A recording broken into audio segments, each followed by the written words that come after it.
People assume getting rich requires high IQs, complex math, and picking the perfect stock. But wealth isn't a math test. It's driven by these 4 psychological traps. First, consistency beats performance. Investor James Simons averages an incredible 66% annual return, while Warren Buffett averages just 22%.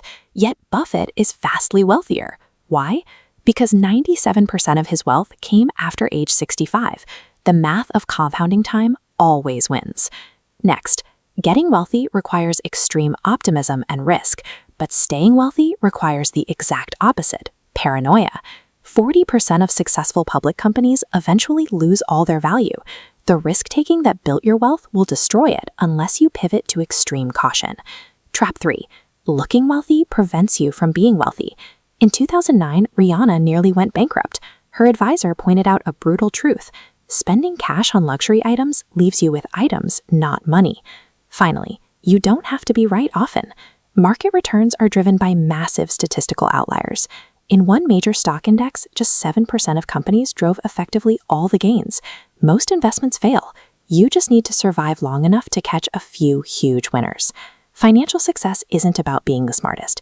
It's about checking your ego, delaying gratification, and outlasting everyone else. People think building wealth means picking perfect stocks and never losing money, but the true rules of risk are entirely counterintuitive. First, ice ages weren't caused by extreme winters, but by slightly colder summers. Leftover snow reflected sunlight, cooling the ground so more survived the next year. That tiny advantage compounded into massive glaciers. You don't need massive financial wins, just average returns left alone to compound. Next, Heinz Bergrum built a billion-dollar art collection by buying thousands of pieces. Most were worthless, but a few rare Picassos paid for all the duds.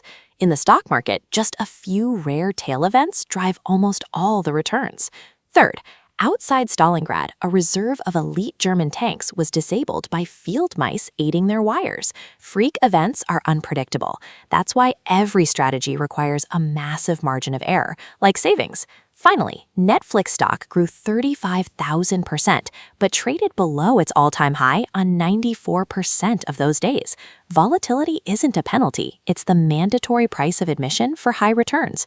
True financial success isn't about perfect predictions, it's about surviving freak events and brutal volatility long enough for compounding to work.